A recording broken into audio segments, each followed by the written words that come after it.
siya nga nakapalayas siya og demonyo nga ni-possess sa usa ka tawo. Tinuod ba ka, Brad, nga si Mama Mary ang misapi niya? Kay usahay ra ba, Brad? Santo ninyo pud kuno. Ang tubag kanang mediumship. Mo kag mediumship ba kanang mosod kuno ang term ana mediumship. Ang tao nahimong medium tig pataliwala sa usa ka espiritu, siya ang iyang lawas mo'y gamiton sa espiritu aron paghatag og mensahe o pag-ayo og masakiton. Medium ang imong mama. Medium ang term ana. Pero tinuod ba ng divine possession? Unsa man divine possession? Kanang pagtuo nga ang santos, ang Ginoo, si Mama Mary o ang mga anghel musod sa lawas sa tao, ang tubag dili gyud na tinuod. Di gyud mahitabo nga ang Ginoo musod sa lawas sa tao. Ingani ang practical reason. Una, si Kristo Dios. Dios nga nagpakatao.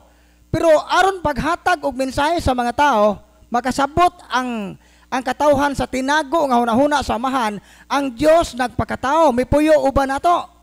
Mao na si Kristo, Juan 1:14. Si Kristo wa manghuwam og lawas, wa mo possess og lawas, kundi nagbaton siya kaugalingong lawas gikan sa iyang inahan nga si Santa Maria. Unya pag sa namatay si Kristo, nabanhaw misaka sa langit, kauban ang iyang lawas. Ning saka si Kristo sa langit lawas og kalag. Unya si Santa Maria pod gipasaka pod sa langit lawas og kalag.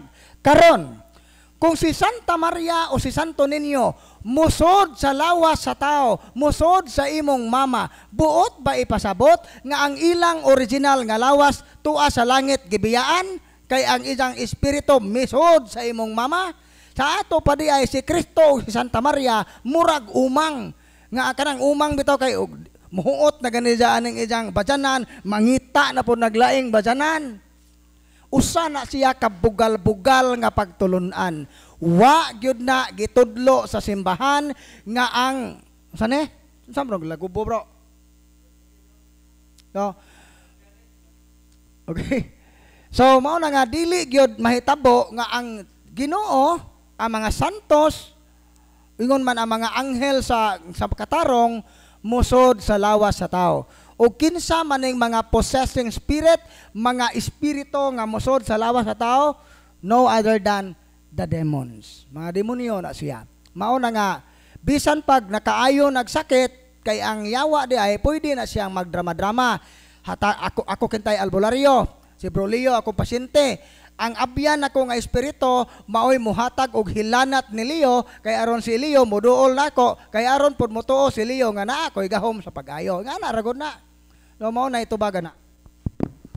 Okay, dugang pangutana Brad, bingon siya Brad, kanang padulong na mag-40 dias ang namatay. Pwede ba nga dili na lang ipalakaw ang 9 days nobena? Magpamisan lang Brad og 9 days. Instead nga magnobena, 9 days lang nga pamisa. Okay ba ni or dili? Ang tubag, wa man ay problema kay pag-ampo man aghapon. Wala man zo'y balaod sa simbahan nga naggapos sa kinilang palakwan so nag 9 days nga dobina. Basta ang pag-ampo. Pero kung ang naka-advantage lang ana kay kung magpalakaw kag pag-ampo nga 9 days basta tinud-an nay ang maong pag-ampo, mas makadawat so kag daghang kaayuhan gikan sa Ginoo tungod sa elements of sacrifice.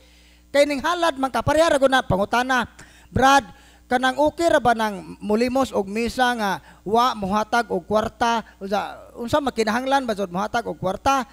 Ang tubag ana kanang duha puro na dunggon sa Ginoo ning limos kag misa ning hatag kag kwarta uwa, pero katong ning hatag og kwarta tungod sa element of sacrifice ning sakripisyo ka ba ning halad ka mas bugat to sa mata sa Ginoo kung kinasing-kasing ang paghatag dili laman hinambog. Maura pa na kung ang imong pagpalakaw og 9 days nga novena, kung tinud-anay na siya, mas makatabang na siya kaysa di nimo paampuan. Pero wa po na magpasabot nga kanang igo ra ka mulimos og misa og di po na makatabang, okay ra gyapon na, depende na nimo.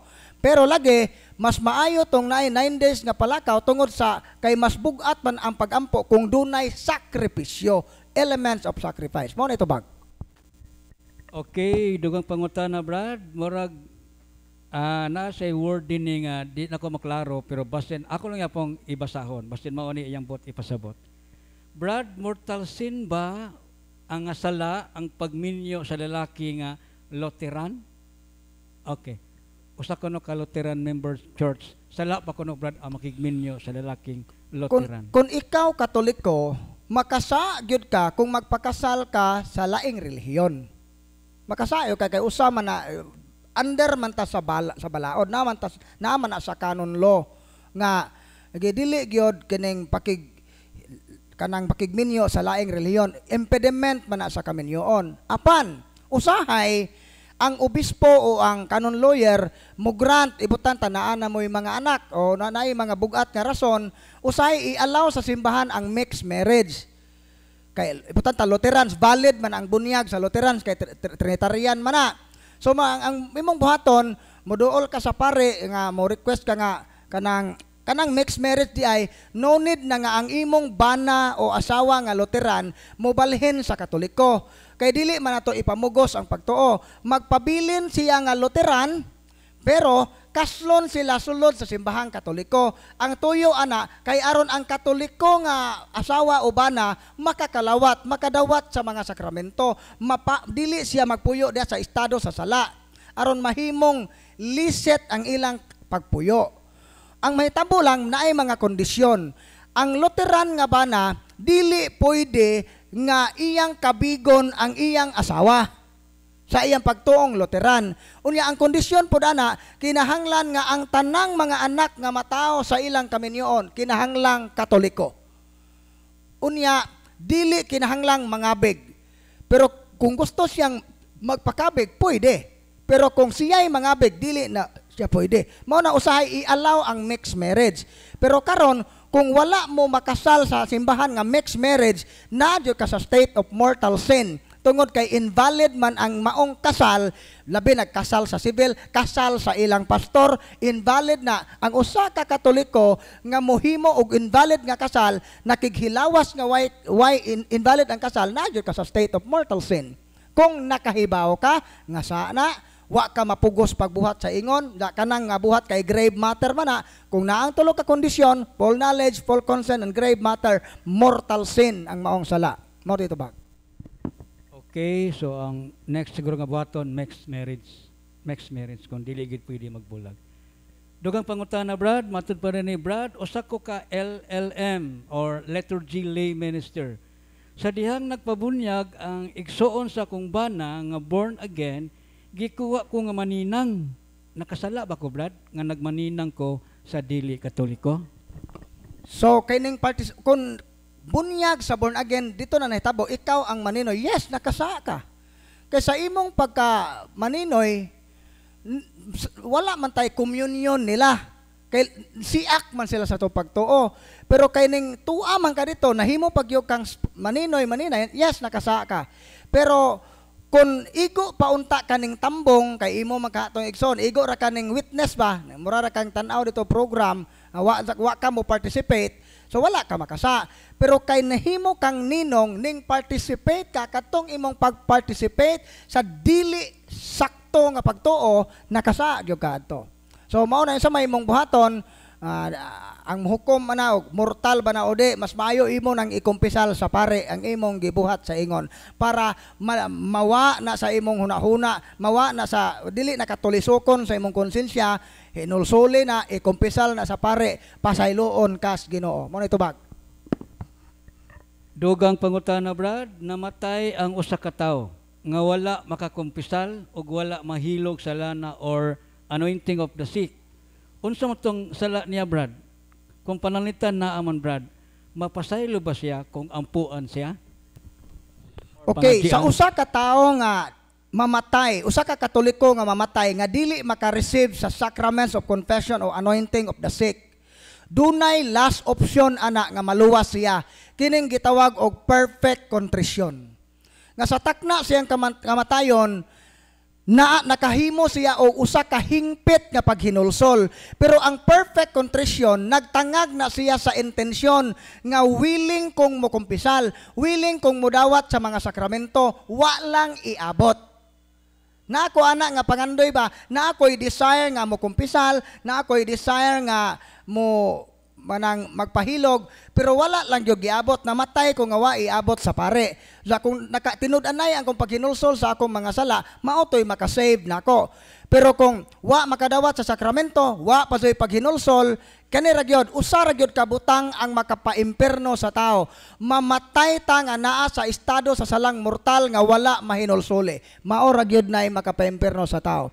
Pero ang pangutana og na imperno ba tong tawhana, di ta katubag ana kay wa man ta kahibawog nakahinulsol ba to o wa. Mao toy tubag. Okay, dugang pangutana, Brad. Matud pa din what if muriak ang akong anak kay lagi wala pa na-close ang yang psychic ability? Akong pangutana, what is the best way I do or perform? Unsa akong mayong buhaton, Brad? Nga wala pa ko na-react akong anak kay wala pa na-close ang yang psychic ability. Ugaling nabalaka ka nga muriak imong anak kaya iniguan karon kay wa pa na-close yung psychic abilities, ang buhaton nga mosunod ka kung unsay pahimangno sa proseso nato dire. So tumana lang wa tay mahimo na kung muriak na. So ang imo lang buhaton jud mosunod ka sa proseso nga ipatuman dire sa office kana lang.